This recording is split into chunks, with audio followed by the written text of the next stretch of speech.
तो ये एक छोटी सी वीडियो है जिसमें मेरे एक दोस्त ने मुझसे पूछा था कि ये आर्टिकल्स कहाँ कहाँ यूज़ होते हैं। पहला है 65, 66, 68, 70 और 71। ये आर्टिकल नंबर दिए थे उसने मुझे। आपको बताऊँ तो वीडियो स्किप करने देना, देखने की कोई ज़रूरत नहीं है। अगर ना पता हो तो देख लेना। तो जो ये आर्टिकल्स हैं ये इंडियन कॉन्स्टिट्यूशन में हैं। बेसिकली ये आर्टिकल्स किन से डील करते हैं?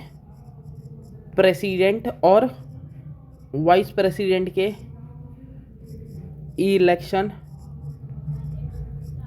टेन्योर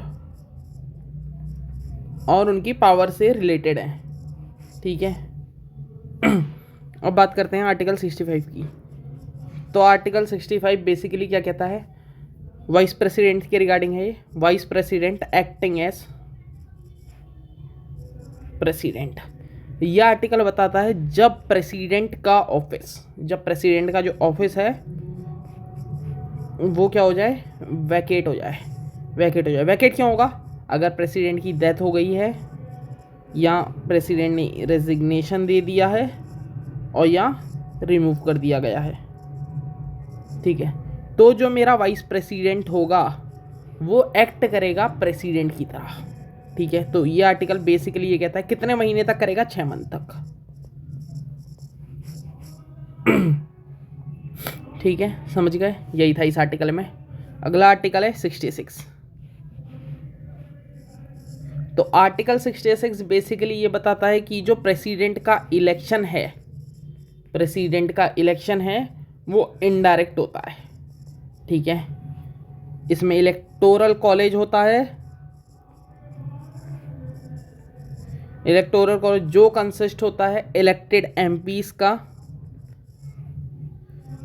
किसका? इलेक्टेड एमपीज का और इलेक्टेड एमएलएस का। ठीक है। इलेक्टेड एमपीज लोकसभा और राज्यसभा दोनों के आ जाएंगे और इलेक्टेड एमएलएस ये आ जाएंगे स्टेट्स और यूटी, वो यूटी जिनके पास अपना लेजिस्लेचर है। ठीक है। तो और वोटिंग मेथड क्या है इसमें? जो वोटिंग मेथड होगा वो प्रोपोर्शनल रिप्रेजेंटेशन से होगा और सिंगल ट्रांसफरेबल वोट होगा और सीक्रेट बैलेट के हिसाब से होगा। ठीक है। और एक टिप इसमें बता दूं कि जो नॉमिनेटेड एमपीज और एमएलएज होते हैं वो वोट नहीं करते, बल्कि वाइस प्रेसिडेंट के केस में ये भी वोट करेंगे। ठीक है। अब आर्टिकल 68। आर्टिकल जो 68 है वो बताता है टाइम। ठीक है। क्या बोलता है? ये बताता है बेसिकली प्रेसिडेंट का इलेक्शन टर्म। प्रेसिडेंट का मान लो एक प्रेसिडेंट है वो इलेक्टेड है और उसके इलेक्शन का जो टर्म है वो एक्सपायर होने वाला है। वो एक्सपायर होने से पहले नए प्रेसिडेंट के चुनाव के रिगार्डिंग होता है। ठीक है। तो बेसिकली उससे डील करता है ये। और इसमें बोला गया है कि जो इलेक्शन होंगे वो 6 मंथ्स के विदिन होंगे। ठीक है। तो बेसिकली 68 बताता है time of election of president. ठीक है। आर्टिकल 70 ही पूछा था ना? हाँ, 70 में है डिस्चार्ज ऑफ प्रेसिडेंट फंक्शन।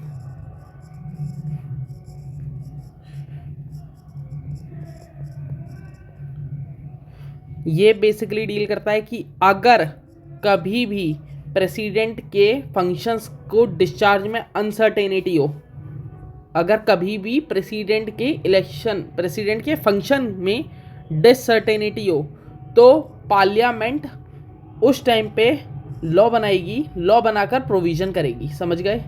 ये बेसिकली ये जो आर्टिकल है आर्टिकल 17 ये एक्सेप्शनल सिचुएशन में लगता है। कैसे सिचुएशन में? एक्सेप्शनल सिचुएशंस के रिगार्डिंग है। आर्टिकल 71 जो लास्ट था।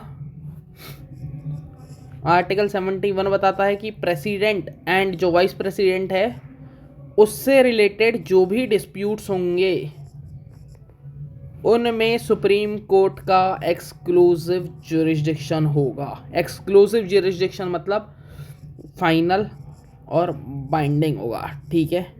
तो बेसिकली ये रहे सारे आर्टिकल जो मैंने आपको बता दिए। मेरे को लग रहा है हल्का सा आप लोगों को अगर आर्टिकल 70 में डाउट हुआ तो आर्टिकल 17 एक बार मैं आपको थोड़ा डिटेल में और बता देता हूँ।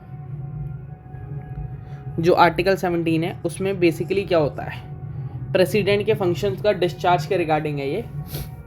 अगर प्रेसिडेंट अपना काम, प्रेसिडेंट है मान लो, अपना काम नहीं कर पा रहा है, प्रेसिडेंट अपना काम नहीं कर पा रहा है, और जो आर्टिकल मेरे थे 65 और 71, 65 और 71 वो किसी सिचुएशन को कवर नहीं करते, कवर नहीं करते, तो इस केस में क्या होगा, अगर वो कवर नहीं करते तो जो पार्लियामेंट होगा, मेरा पार्लियामेंट होगा, वो लॉ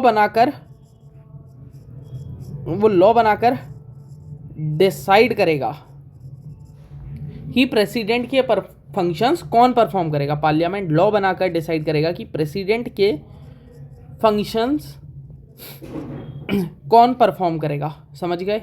बेसिकली ये है जो ओवरऑल ये है, ये एक रेसिड्यूरी प्रोविजन है, मतलब लास्ट ऑप्शन है। पावर पार्लियामेंट के पास होती है इसमें, और ये इसलिए लगाया जाता है कि कॉन्स्टिट्यूशनल वैक्यूम को हम अवॉइड कर सकें। और जो आर्टिकल 65 है वो बताता था कि जो प्रेसिडेंट वाइस प्रेसिडेंट है वो एक्ट करेगा प्रेसिडेंट की तरह, ठीक है। और 71 जो था वो था मेरा प्रेसिडेंट और वाइस प्रेसिडेंट के डिस्प्यूट्स के रिगार्डिंग। तो 6 मिनट की वीडियो बनी है, इसमें मैंने पूरा आपको समझा दिया है। अगर कहीं पे ना आया हो तो कमेंट सेक्शन में पूछ लेना मुझसे, ठीक है।